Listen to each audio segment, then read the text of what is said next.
Oops. Your culture's showing. And what does that mean? I don't know. That's the point of the show. Exactly. We don't know that our culture is showing but it is always showing.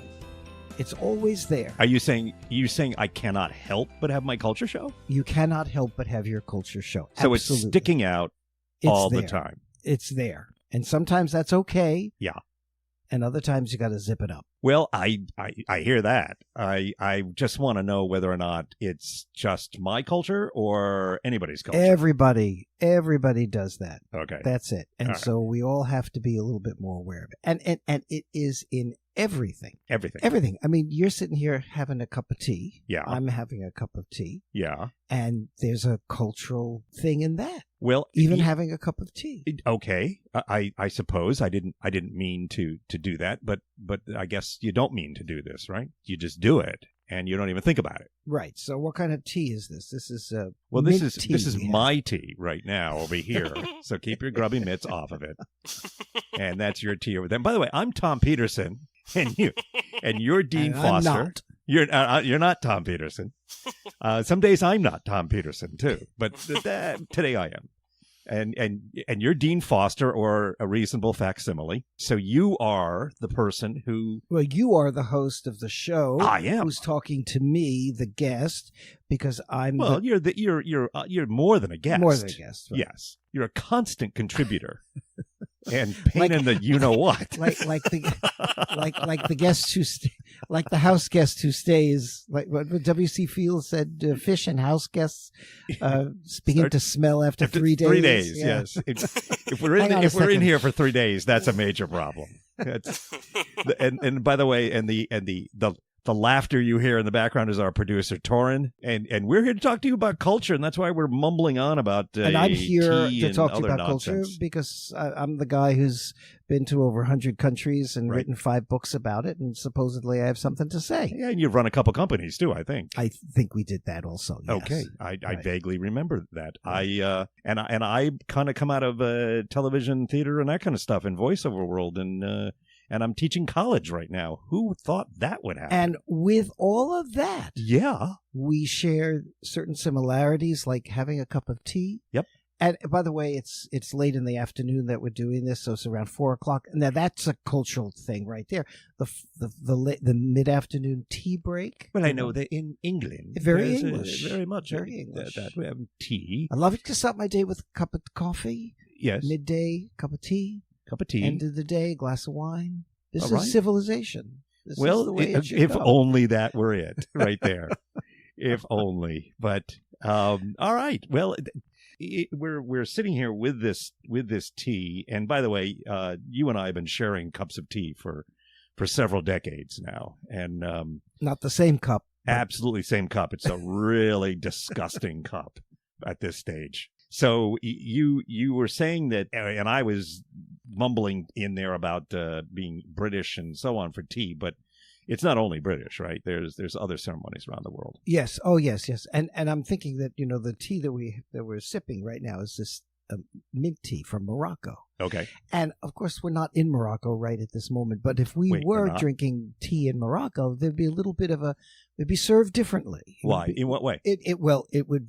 First of all, the tea would be brewed, and then it would be put in this samovar type large urn. Oh, nice! And it will be poured into a small cup, your small cup, my small cup, poured into this from a great height and a great distance. So the pourer would hold this urn up and pour it so that there was a huge spout of mint tea coming into this tiny cup. Is there a splash zone with that? No, that's the thing. The skill is in not to splash it or waste a drop. Really? And so this is a highly skilled and quite risky occupation. Very, very skilled. And it's hot. Yeah. And it's often pre-sweetened. The tea's hot and the weather's hot. And the weather's hot too. Yeah, well, not always hot in Morocco, but generally. All right. Yeah. And so it's often pre-sweetened. As the tea in most of the Arab world, that's served to you will be. A lot of sweetening. Yeah, pre-sweetened. So don't put sugar in it until you taste it, right? But then here's the difference. You go to East Asia. Yes. And the tea in China, Japan, and that part of the world. Often it will be served without sugar, and the expectation is you don't put sugar in it. Okay. Certainly green teas. Yes. Or teas that have not been roasted. Yes. They're green teas. You don't put sugar in them. Don't ask for sugar. And the green tea is drunk a lot in Japan, for example, and parts of China. It would be insulting to ask for sugar to put in your tea. Sure. Okay. The bitterness is part of the joy of it. So, but here's my question about all of this. Why do I care? Well, you may not care, actually. Okay. And in fact, I don't care that you don't care. Well, I don't care that you don't care that I don't care. Well, there we go. That's So either there a you go. song or an introduction to Philosophy 101. Didn't Kierkegaard say something like that? Yes, but then she took her coat and went home. I thought so. Oh, that Kierkegaard. That Kierkegaard. Sandra Kierkegaard. Remember her? Right. She was great. She was great. But she loved tea. Sister of Soren. Sandra, yes. Sandra loved tea. Green tea or green Moroccan tea, Japanese tea? green tea. Now, I actually have had several Japanese green teas, which are really good. If you like, as you say, it's very leafy. And is that bitter. a word? It can be bitter tasting. Bitter. Uh-huh. I've learned in my life to enjoy the bitter taste of things. Have you? When I was younger, I didn't like bitter things. No? No. No. But hold on, I'll try to wake the people up who are listening right now. But lately, I enjoy bitter greens, for example. Yeah. Oh, okay. I don't know.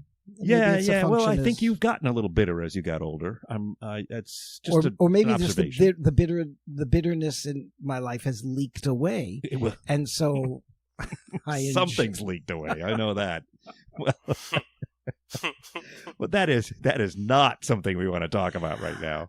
So here we are with our tea. If I'm in Morocco, or if I'm in London, or I'm in Beijing, and I'm going to drink tea with people, the ceremonies will be different. There are ceremonies, and is it, in this day and age, is that ceremony a big deal? And in this day and age, is this going to influence people if I don't do it correctly? No. Or? I don't think so. But isn't it just nice to be know? A benefit to me if I do it. I think so. Or try to do it. I think fundamentally, if you don't understand it, you don't necessarily have to do it or even do it right. I mean, for example, the Japanese tea ceremony is very complex. Mm-hmm. And you have to hold the cup a certain way, and you have to turn it a quarter of a turn, and then sip it, and then bite a cookie, and then turn it another quarter of a turn, and you have to turn in the right direction. Mm-hmm. It gets very complex. And what's the purpose of that? And for you as a visitor to Japan at this point in time, probably none.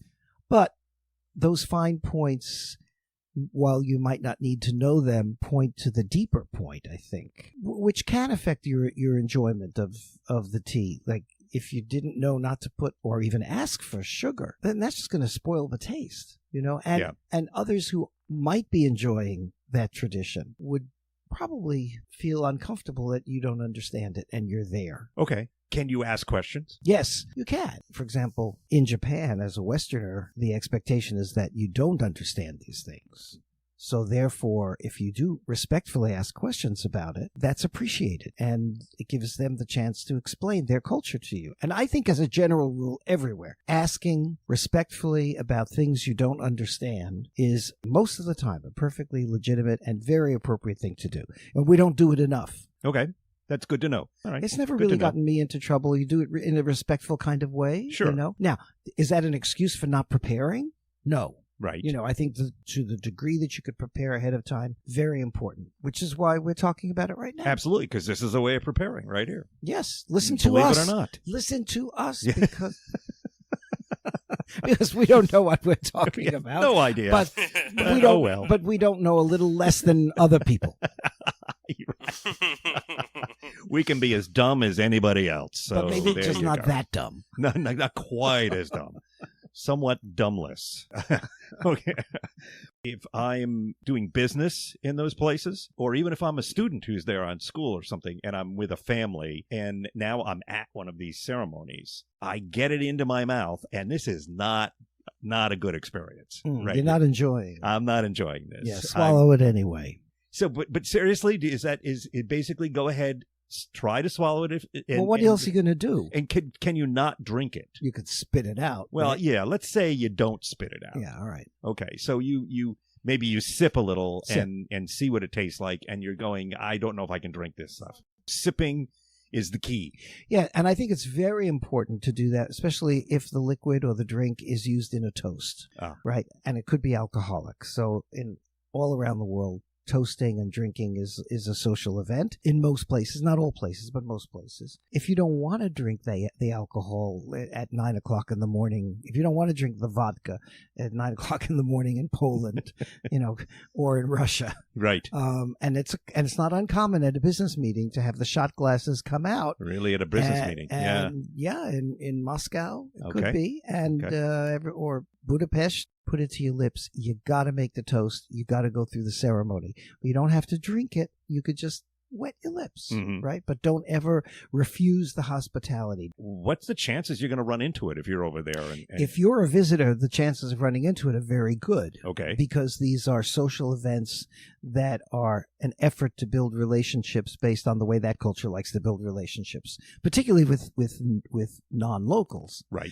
I mean, if you're in somebody's home, they're not going through the ceremony every day with each other. Sure. Right? But they will go through it with you. So you almost become an excuse to do it in some cases. Yeah, okay. And it's an honor. Yeah, and these things happen with tea, but often also with coffee. There's all these traditions of coffee. If you're in Ethiopia, one of the world's greatest coffee, excellent. I think coffee actually started. There's some. Can we have Torn? Torn, you want to check that for us? The origins of coffee, I think. Origins Ethiopia. of coffee. Right. I think it was Ethiopia. See what you can find for us. Yeah. So you still awake, Torn? Okay, good. So if you're given coffee there, first of all, the coffee is roasted in front of you. Okay. Right. And then it's ground. Yeah. And then it's brewed. So there's those 3 steps. Wow. And then you poured the first cup. You're expected to drink it. Mm-hmm. Right. And you don't ask for milk or cream or anything like that. Right. And then you drink a second cup. And this stuff can be highly caffeinated. Mm-hmm. And then you're going to be offered a third cup. Okay. And this may go on.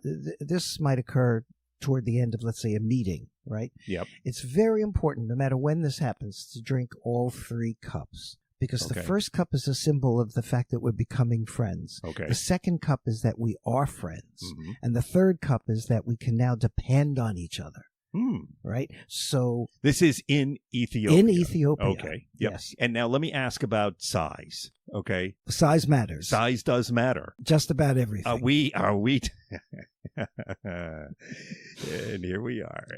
Are we talking like a demi-tasse cup? Are we talking a regular, what the Americans, the U.S. would think about a coffee cup? Now, or are we talking about a mug size or a bowl? No, usually small. Small. So closer to a demi-tasse. Yes. So the 3 cups, although highly caffeinated, right, are not necessarily going to be overwhelming to you. And actually, I can already smell the coffee being brewed. Mm-hmm. That's like fabulous. Mm-hmm. Now, if you're in, let's say, Gulf Arabia, right, alcohol is in most of the countries there, not all, but most of the countries there, is prohibited, right? So the drinking all day long is going to be tea, coffee, tea, coffee, tea, coffee, tea, all day long in an effort to show hospitality to you, the guest. Right. So you'll always be offered a cup of tea, a cup of coffee, tea, highly caffeinated, often pre-sweetened.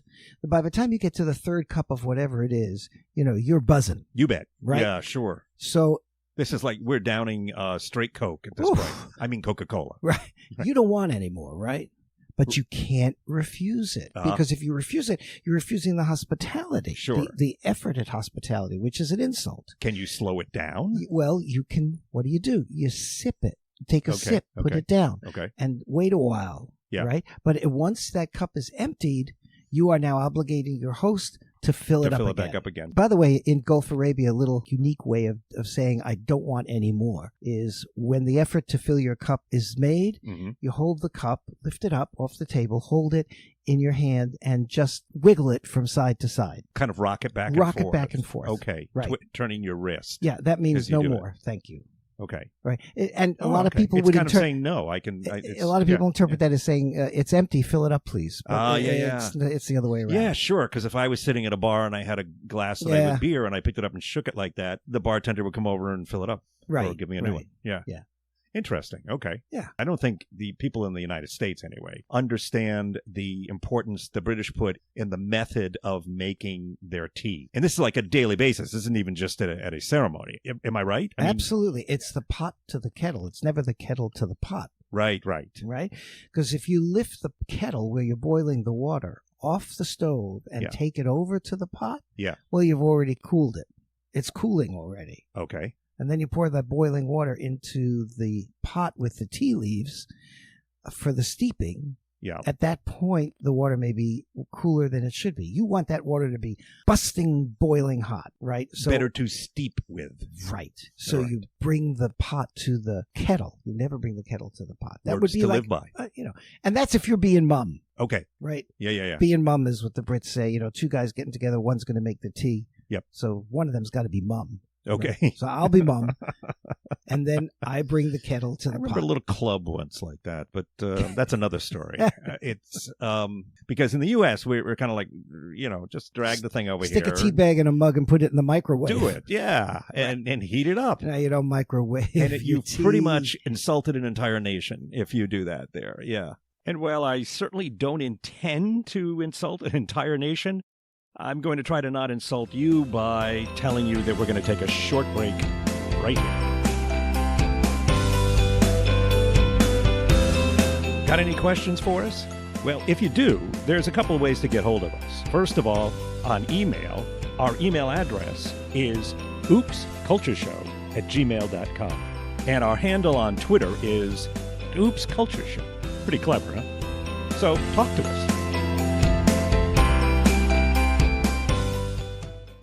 Good. Torrin, did you get anything for us on the origin of coffee? Yes. Coffee can trace its origins back to the 11th century in the ancient coffee forests of the Ethiopian plateau. So there you go. There we go. Ding, ding, ding, ding. Well, that's one in a row for you. Congratulations. When is the duck going to come down and give me $100? Unfortunately, I can't do that for you. Well... And if any of the listeners understand that reference... If you understand the duck reference, you're really? 427 years old. Wake up. Yes.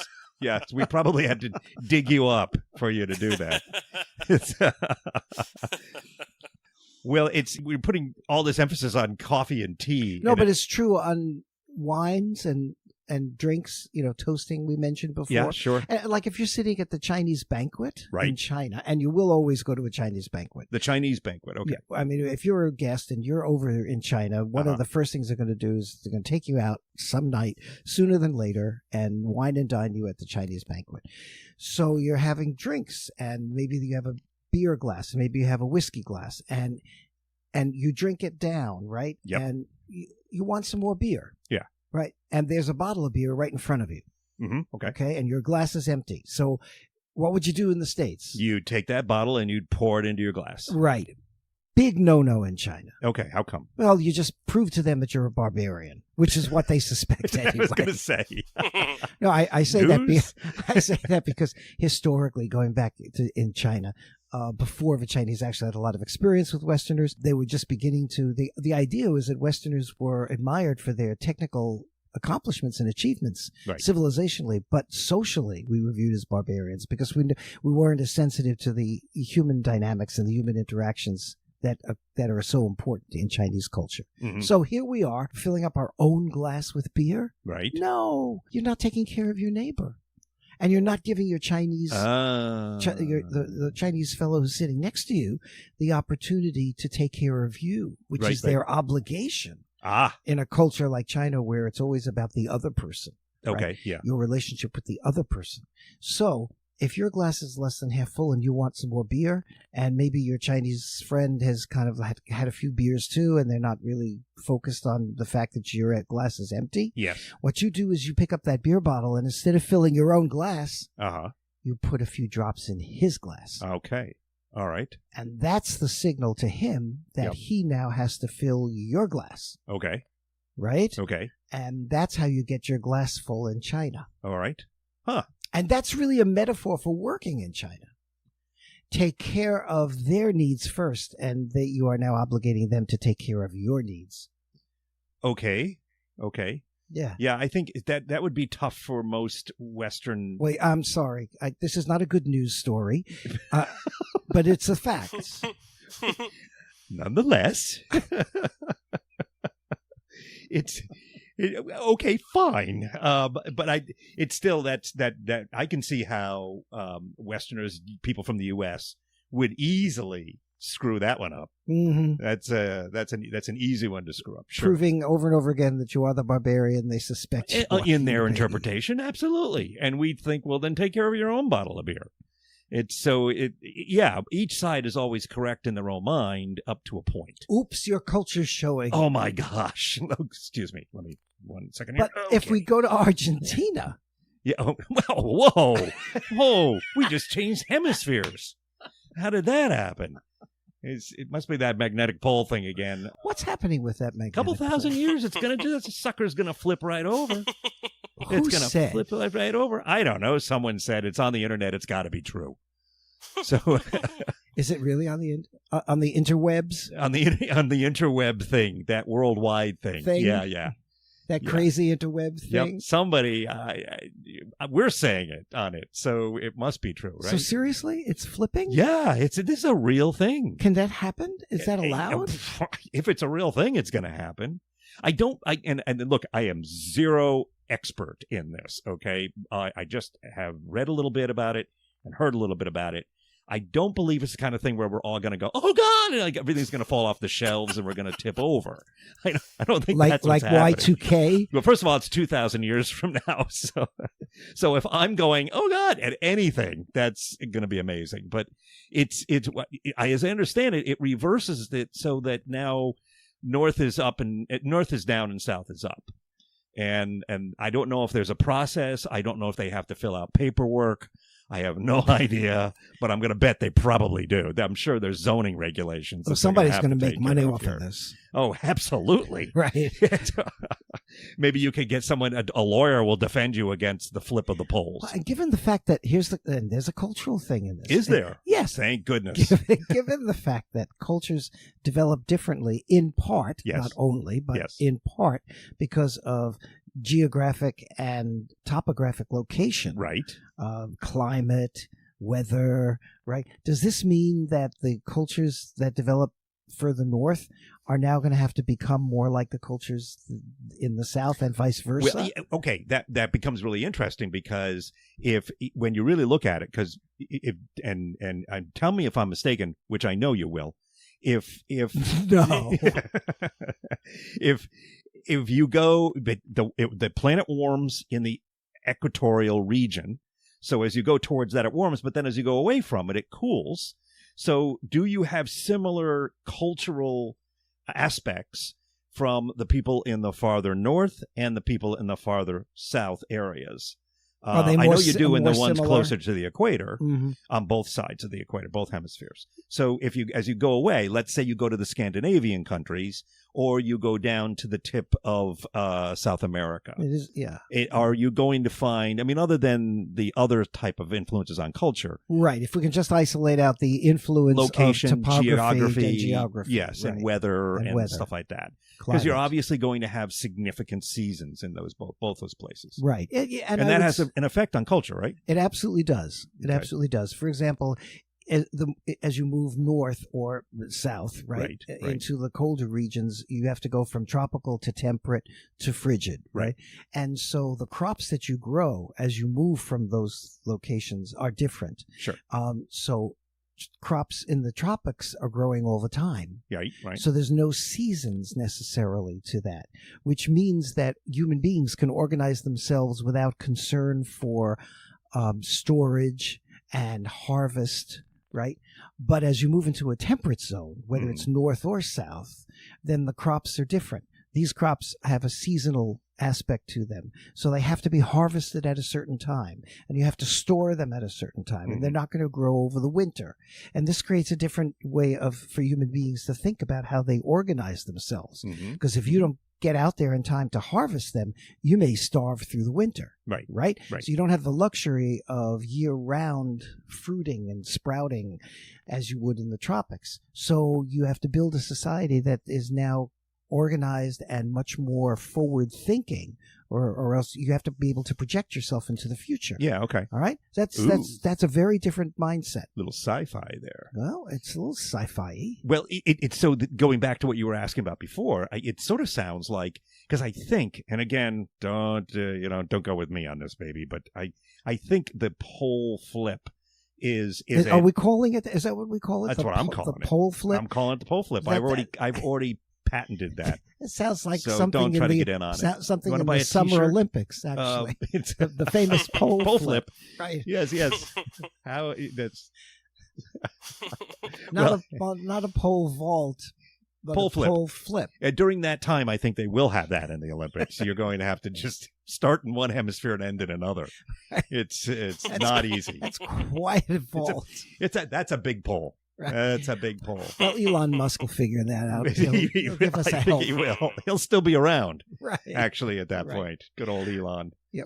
Okay, so it seems like maybe, I mean, other than the other factors that we started to talk about that we're not going to go into right now, but that the other areas that influence culture, those cultures might not be impacted as much.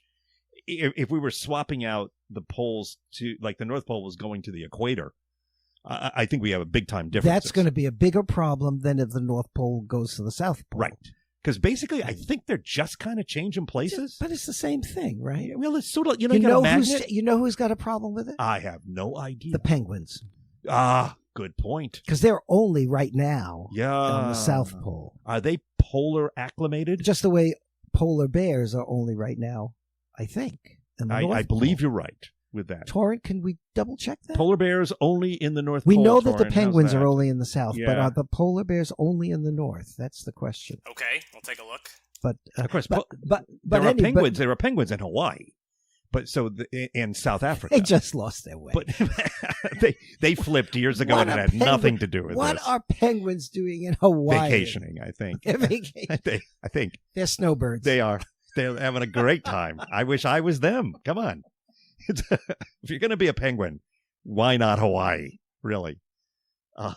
That's a long trip. It's a very long trip to Waddle. It's Where's Waddle? Because they can't fly, right? That's in Australia, isn't it? Waddle? No, in Australia it's Waddle. I see. Okay. I used to play the Waddle in Australia. Really? Yeah, I did. Yeah. Was that the instrument or the? No, or the I lost sport? 2 out of 3. Yes. It was. I thought it was an indigenous instrument from Hawaii. Well, a 3-stringed instrument from Hawaii. Is it? Is it? That made its way to Australia. Okay. Yeah. It's. Sure. Okay, so we've got the polar magnetic poles flipping place, and that you think probably given the factors, it's not going to have a huge influence on cultures, unless there's another factor here that is just not realized. I don't think it influences our daily lives. Does it mean that much. Everybody in the North has to move to the South, and vice versa? It does. Yes. So I'd make your reservation now. Because the airlines are going to make it's not going to be good. They're going to make a bunch. By then, Elon Musk will be taking you up down there on his rocket ship. Or whatever they call it at the time. So nothing really seriously is so on that topic. Yes, go ahead, Torrin. So polar bears live in the Arctic near the North Pole. They do not live in the South Pole. Right. And penguins live in the South Pole, on Antarctica, and not in the North Pole. So are they going to have to switch places? That's a good question. That's what we're trying to figure out. It's like, I don't know. Is it because they go, oh my gosh, this is no longer the magnetic South Pole? I better go find it. Maybe there's something about the magnetic pole right now that is in the North that only that has something to do with polar bear survival and penguin survival in the South. And if it flips, what happens to these creatures? I mean, I think they're going to have to. By that time, they'll all be melted anyway. They're going to have to flip out. It's all going to. It's my guess. It's like sort of humans. It's probably all about food anyway. And as long as the food's still there that you're eating, you're probably still there. Okay, all this talk about eating has made me hungry. So how about we take a short break and I'll go get a snack.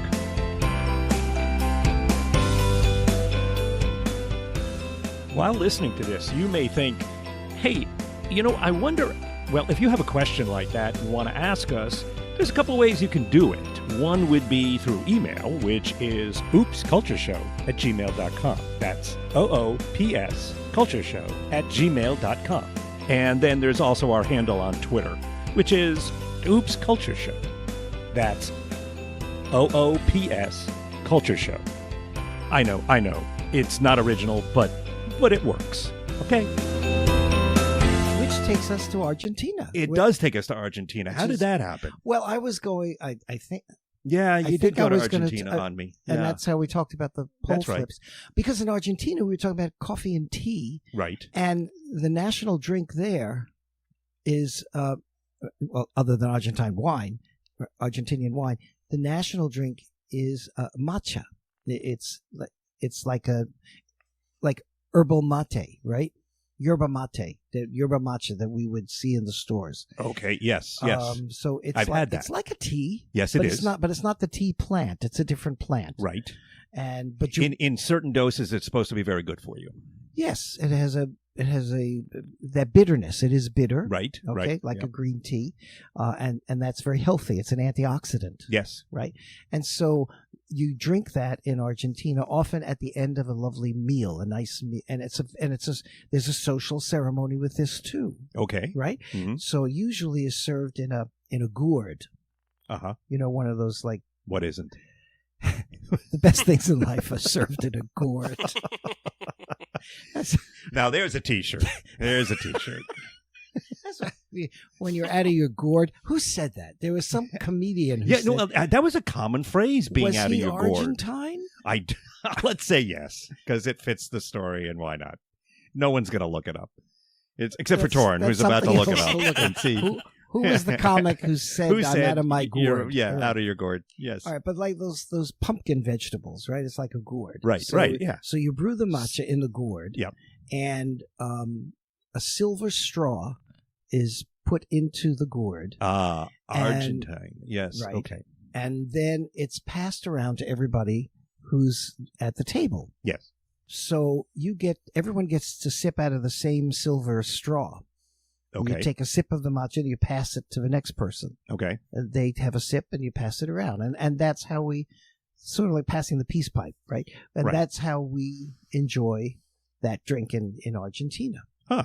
Okay. No sugar. It's bitter. It's bitter, and it's hot. Is that something that is fairly frequent that you would run into? Yes. Interesting. That's a way to socialize on a Friday night. Is it Saturday legitimate night. to wipe off the tip of the straw before you use it? No, you don't want to. You don't want to do that. No. You just go ahead and you're with friends, so it. That's implying that you can. And this is showing your friendship. Would that be accurate? Yeah, I think so. Okay. It's hot too, so it's going to kill any germs that come up through the straw. Okay, we'll go with that. It's probably bogus, but we'll go with it anyway. I know nothing about medical science. Absolutely, so I would take your word for it in a heartbeat. Sounds legitimate to me. Yeah. Well, okay. Well, that's a similar challenge in Korea. Because in Korea, the traditional way of passing a drink, yes, for example, would be the host fills their glass. Yep. Right. They take a shot, right, from their glass. It's Korean whiskey. Yeah. Then they fill it again and pass it to the person next to them. Okay. All right. And that person, now they're drinking out of the same glass that the host just drank out of. Right. Right. They drink it.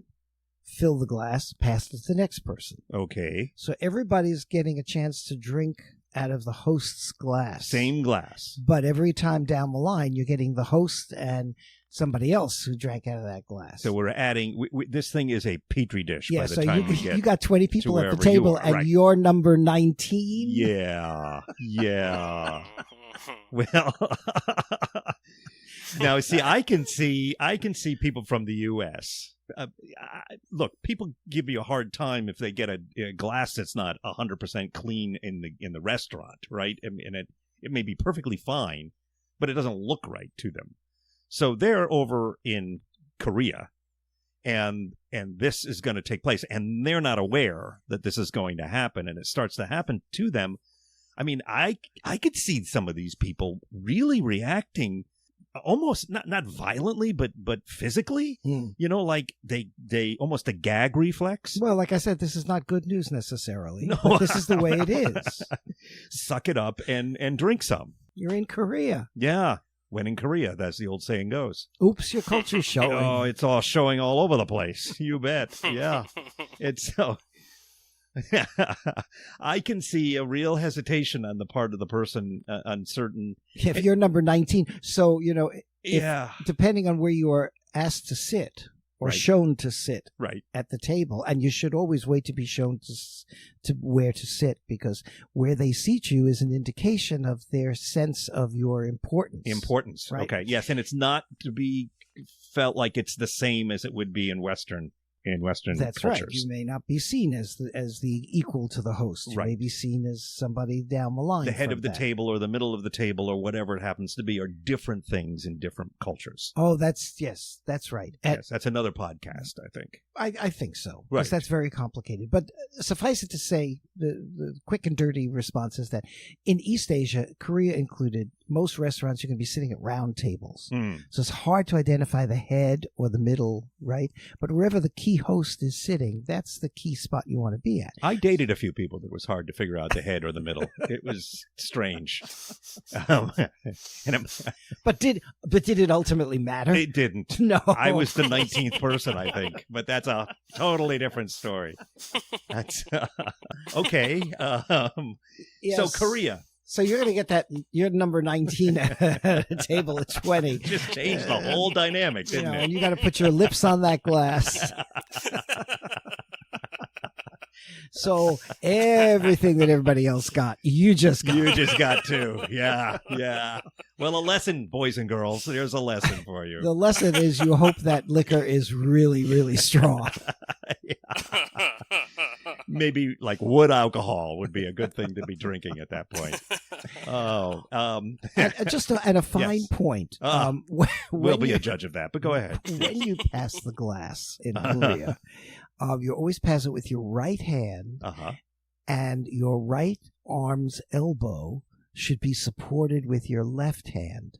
Did I say that right? Yeah. Yeah, you've got your left hand. You've got left your left hand on is- your right elbow, Right. and the glass is in your right hand, And then you pass it. and you pass it that way. So Really? the extra support with your left hand shows extra sincerity. And you want to pass and receive anything in Korea that way. Is that right? Yeah, a business card. Business cards too. Yes. Now, do you have cup of any clue tea, where that came a from? gift. How did that evolve? Do you have any idea? The evolution of that. I'm going to guess, and I don't know for Okay. sure, but Korea's neighbors, Japan, China, right? Yeah.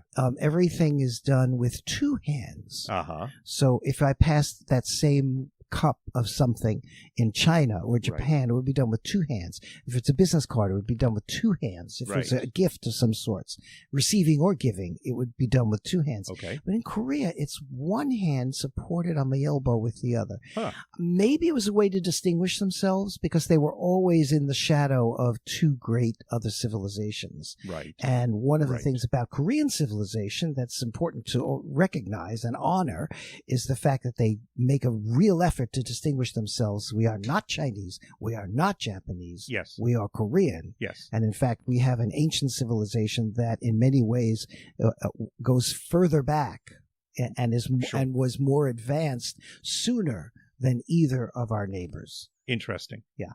So Maybe it was a way to distinguish themselves.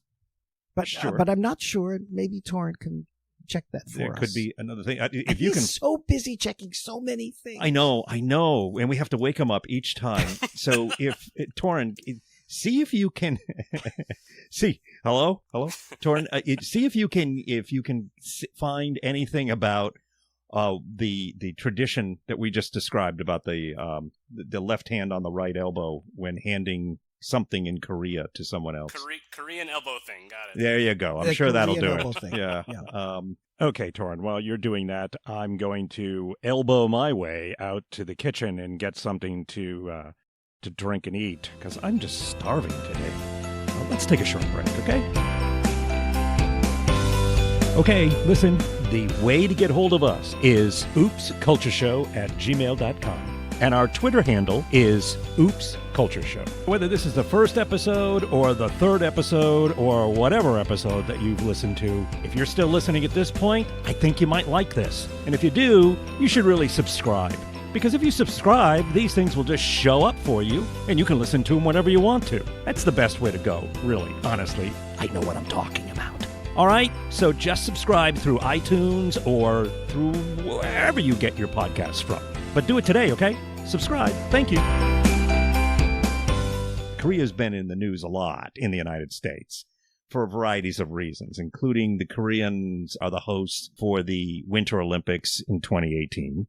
And but also because of the ongoing situations with North Korea. Oh, the constant political tensions. Yes. And so we're hearing a lot, some of which is probably accurate and some of it probably isn't in some ways, or exaggerated or something, because that's the normal course of how humans communicate, which goes to part of my expertise.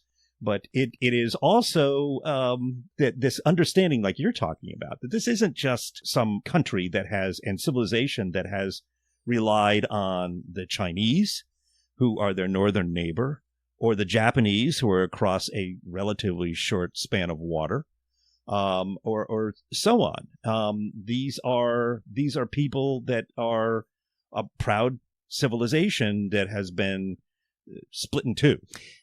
Right. They've been heavily influenced by Chinese culture and by Japanese culture. The Japanese invaded Korea. There's 3 major historical invasions. There's a very powerful history of the several Japanese hundred years. in recent history, yes. And Chinese prior to that. Right. But, they are separated from their neighbors on 3 sides by water. Yes. And on the 4th side by a very, very high and rugged mountain range. So they kind of developed independently. While being influenced, they were also independently and on their own. And that sense of isolation, I mean, historically, the Koreans referred to themselves as the hermit kingdom. Yes. Right? So that historic isolation has also influenced the development of their culture and their sense of unique identity. They have, for example, a written script. Their language, Korean, if you write it out in script, is very different from Japanese or Chinese. Okay. Oh, that's interesting because Japanese and Chinese use characters that are been derived from a similar source. Right. Japanese scripts, the 2 major Japanese scripts derive from Chinese characters, right? But in Korea, no, we created alphabet, and that alphabet spells out words. And Korean script is an alphabet. It's not characters. Almost more toward a European or Western style. Yes, a Western style purpose to the script. Interesting. So these are letters with sounds that spell words. Yeah. Right? Yeah. It's called Hangul. And the Koreans are extremely proud of having done this at a time when the Chinese and the Japanese were both developing their script. They hadn't even finished that process. Right? So they see themselves as having achieved many, many unique things, and they really do want to stand out in opposition to the perception of the Chinese and Japanese being the major players in Asia. Yes, yes. It unfortunately, the circumstances that currently exist with the United States, at least, and other areas in the Western world, and North Korea, and the separation from that, we're getting a certain feel for them that becomes a very cold look at an ancient civilization there too. Now, that is not, it's not about the right or wrong of what they happen to be doing, because that's not the point of this discussion, but it is about the idea that these are much deeper societies that have these kind of traditions and cultures that need to be recognized in any kind of dealings with them to get this done. And the interesting thing in Korea is that the North-South thing is a political thing. It's strictly a political thing. They are the same 2 cultures, right? So Northern Korean and Southern Korean. I mean, obviously, after a generation of political isolation and separation, there have been developed different attitudes. And certainly, the economics of the North being different from the economics of the South creates a different mentality, too. But if fundamentally, it's the same culture. Right. North and Southern Koreans. And it's the same language and the same history. Sure. But politically, it's different. And politically, and it's now been, I mean, the Korean War was the early 50s. 1950s. So we're just talking that part of conflict that's in there, although there's millennia of conflict. And in you the see area. this, and you see this in many places, right? Yeah. You know, India and Pakistan. Yeah. Right. Different religious Right. orientations, but fundamentally the same culture. Yeah. Anything we can say about Indian culture, and we're going to say about Pakistani culture, and vice versa. Mm-hmm. And we see this in many places. Yeah. Sure. There's another area too with cultures now. The cultures are obviously going to develop from the point that, let's say, the beginning of the Korean War, when that is all being influenced by the U.S. and others coming in through, in essence, what was the United Nations coming into there, but predominantly United States, and coming in to fight for the South Koreans, and the Chinese fighting and supporting the North Koreans. And so you've got that influx happening. And then you've got the separation by the demilitarized zone that is there and has been there now for a better part of a century. It's not a century, but you're into that second half of a century that they've been living like this.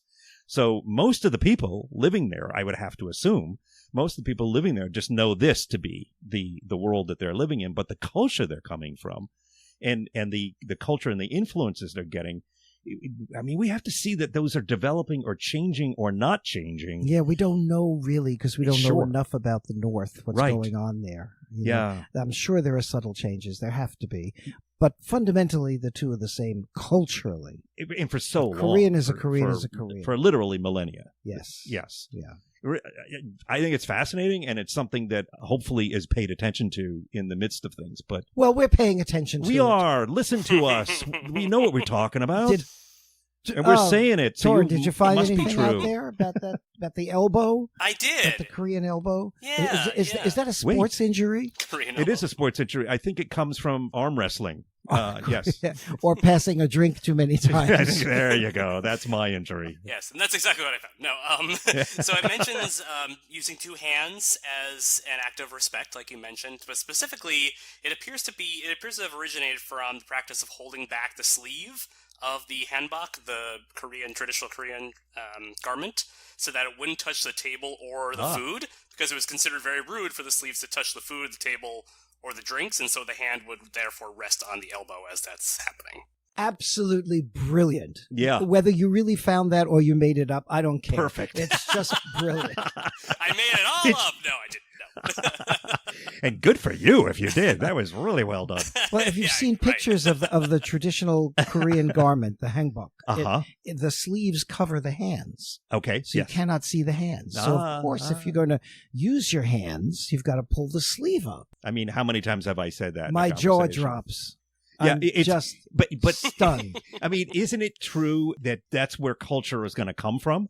It's going to come from the practicality of things as much as it is from any kind of formalized settings. Absolutely. Except that what is practical in one place may not be practical Different, in another. so because, thus, different culture. Because if I don't wear garments that cover my hands, Right. I don't have to think about it. Right. And why don't I wear garments that don't cover my hands? Well, because of different climates or different other things that Or sense of modesty or... Absolutely. Yeah. Okay. And we will be doing, by the way, we're going to try to come up with the traditions and things like that that create some of these things. Like this one. This one, I mean, come on. We could have sat here for quite a while. I don't think we would have come up with that.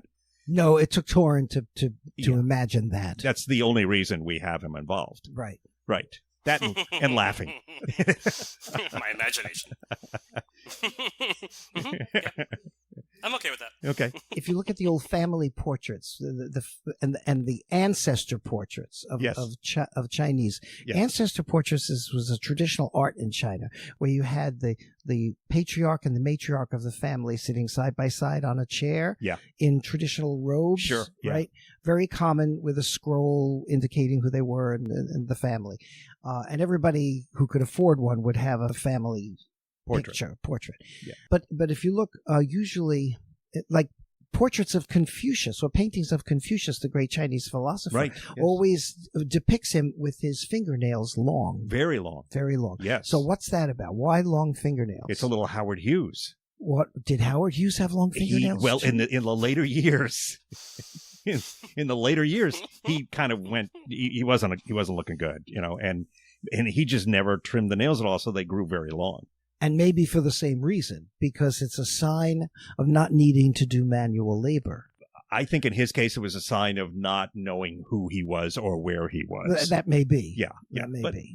We'll go with the not having to do manual But labor. in traditional Chinese culture, if I've got long fingernails, then I must be of a caste or in the social hierarchy Sure. where I don't have to be out there in the fields. Yeah, because you're not doing that with those babies. Exactly. Exactly. Because they're long. We're talking long. Long. Oh, yeah. All right. And today that's usually symbolized because we're needing to use our fingers for our handhelds and our computers. Right. But the pinky nail, often the finger that's least used, even today in contemporary China, is often longer than the other nails. Oh, really? As a sign of the fact that you're still not having to do manual labor the way it was done. Is that still as important? I mean, most systems, and there's most of the countries out there, I would say, and again, I'm just working off of what I think I know, which is very dangerous. But I'm thinking most of them have some sort of levels of status in a society. Yeah, I mean, you get three people together, you've got politics and status. Yeah. So if you do a whole culture, that's going to be an important concern. Sure. Right. Okay. And so, and it's these people want to be these people, and these people don't want those people to be these people, kind of thing. So you define yourself. You have things that define and demonstrate your role. Right. Guys, humans, what are you going to do? Dress does that everywhere. The way we dress. Oh, yes. Is a definition of our social role. Yes, and I'm meaning to talk to you about that because this is kind of sad. What's happened? What do I need to do? Oh, you sound like my wife now. Oh, we don't have enough time. She's always telling me, you can't wear that. I'm going, why not? You can't. You can't go outside looking like that.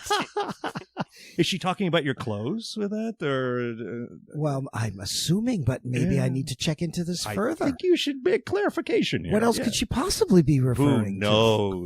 Who knows? You can't go out there looking like that. There you go. I think I've heard that also, and it wasn't my clothes. Or the other version is, did you look in a mirror? Well, I try not to, if I can possibly help it. It's there's this whole area over in Korea, and not in this podcast, but we will allude to what's going on over there as the world is as we speak right now, the world is coming to, or has come, the athletic world has come to Korea for the Olympics. And that's certainly an area, the Olympics, and going to many cultures. And you see these different cultures coming in, but opening ceremonies tend to be really interesting, I think, when you watch what they choose to do to represent their countries. I was fascinated during the Beijing Olympics, going back, was this 8 years, 4 years, something like that? Yeah. I think it was. Yeah. The Beijing Olympics, just the volume of people involved in the opening ceremony. Yes. I mean, it was clearly a choice to overwhelm the viewer with putting the population of a major city into the stadium. Oh, yeah, the drummers. Yeah, what did we have? We had the population of Minneapolis drumming. At least. And I think Mary Tyler Moore was out there. It was, again, reference. Oh, yes. Did we lose her? We did. I'm thinking a little over a year ago. Let's talk about Beijing, because that's making me too sad. Okay, let's moving on. The drummers, so 1 million people, like in one stadium, right? So what does that tell you about the culture? I mean, this is power of people and the power of the group that you were talking about earlier. This is the power of the group. If you put all these people together, look what you can make happen. Yes. Right? And it was no surprise, actually, that this would be a main theme in the Beijing Olympics, right? In the Chinese Olympics. Right. And nor was it a coincidence or an accident that the Olympics opening ceremony in Beijing occurred at 8:00 at night. Yes. On the 8th day of the 8th month. This is 8:00 their time. Their time. On the 8th day of their 8th month. Which was August. Okay. Right. Yes. Yeah. And the reason in 2008. Okay. And Why would that be not a coincidence? Because 8 is a lucky number in Chinese culture. Ah, And triple eights are super lucky. really? And at 8 o'clock on the 8th day of the 8th month. Okay. This was no accident. No, that's in 2008. Right. Just the opposite. The number 4 in Chinese culture is unlucky. Death, correct? The word sound, when you speak it in Mandarin, it's very similar in sound to the same word for death. Okay. Right. So 4 is an unlucky. Many Chinese, for example, would pay a great deal of money to avoid having a license plate on their car that had 4 in it. Okay. Or they'd pay a lot of money to get a license plate that had 8s in it. Sure. Right. If you're hosting somebody from China and they're coming to visit you in America, Yes. and they're staying at a hotel, Yes. tell the hotel, don't put them on the 4th floor. Okay. Don't schedule a meeting at 4 o'clock in the afternoon. Or a room with a 4 in it. Or a room with a 4 in it. Okay. Right? Or anything in 4s. Yes. Don't bring them 4 plates of food. I mean, or it's unlucky. Sure. It's like the 13th floor, I guess, Right. in the West, That right? typically the buildings don't have a 13th floor in them in the United States. Yeah. Or like people won't buy homes. Chinese who are looking to invest in the United States, they won't buy property if the address has too many 4s in it. Mm-hmm. Okay. This is very important. Yeah. Yeah. Sure. And so I was impressed that the Beijing Olympics took this into consideration. It really did show that the human element as opposed to the technology element that can be there. And I thought the Korean opening ceremonies were very interesting in the sense that they did that. They also had drummers. They had a large quantity of them out and there. they had the white tiger as the and they central had the symbol. white tiger, yes. But they also had a great deal of technology that came in that did things that perhaps could have been done in other ways, but they did with technology because South Korea is a very technologically advanced country. They are the most wired nation in the world. Yeah, and people, especially in the United States, people don't understand that. I think recently they just passed a law about cell phone addiction, where you can't use your Because that's phones that's if you're a discussion here in the United States at as this it point. should be. Yes. And whether, I mean, is that real or is it not? And if unless it's so, you're what do you listening do to about this it? podcast on your handheld. In that case, Right, and there is no such thing as no an such addiction. thing. No, Right. none whatsoever. We have documented proof of that. in fact, we are manipulating the cell phone addiction so that you don't even think about not tuning in to the next episode. Absolutely. Because you already are processed to do so. I believe that they have done studies. I've heard there are studies done that say that if you listen to this podcast, and you continue to listen to future versions of this podcast episodes, then that will keep you from having an addiction to your cell phone. I think that truly is that way. Yeah. That's right. That's well put. Oh my goodness. Well, you know what? I think your culture's showing, and I think that's a good thing. We're gonna wrap this baby up, and we'll come back to several of these things next time because we opened up a lot of doors, and now the wind is coming in, and it is. I'm freezing over here. We got to get out of here. All right. Well, this is Tom Peterson. I'm your host. That's Torrin laughing in the background. He's our producer. And Dean Foster, who are you? I'm closing the windows. Thank you very much. Oops. Your culture's showing. Yeah, there you go. Thank you. And smell ya.